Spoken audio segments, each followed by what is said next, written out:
Who is it? An Englishman, the conductor consulted his list. A.M. Harris. A name of good omen, said poet. I read my Dickens, M. Harris will not arrive, but Monsignor Lavish's number said book. If this M. Harris arrive, will you tell him that he is? Too late, the bears cannot be retained so long. We will arrange the matter one way or another. What do I care for M. Harris? Monsignor, please, said the conductor. He spoke to Poirot. Porter directed him where to go. Then he stood aside from steps to let Poirot enter the train. To fat out, Monsignor, be called the end compartment but one.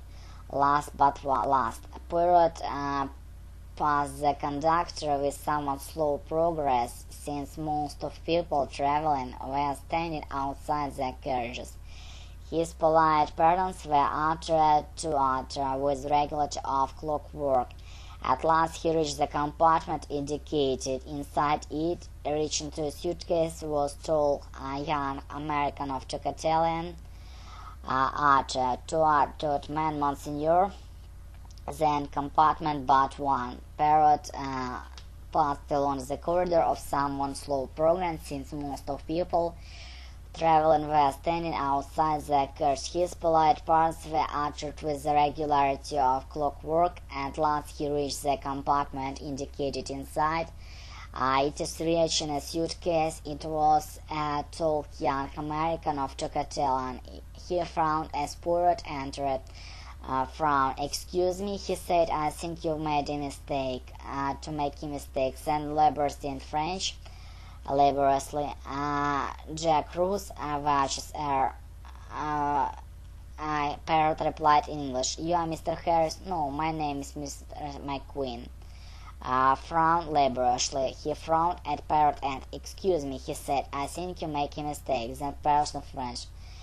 You crossed Coab West Error. Parrot replied in English. You are Mr. Harris? No, my name is McQueen. But at the moment the voice of Reagan Ltd. spoke. I apologize, rather breathless voice.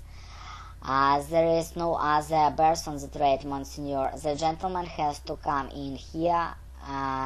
He was holding up the corridor window as he spoke and began to lift for his luggage, voice shoulder breathless. But at the moment the voice of the wagon conductor spoke from over Poirot's shoulder, an apology, rather breathless voice. There is no other berth on the train, Monsignor. The gentleman has to come in here.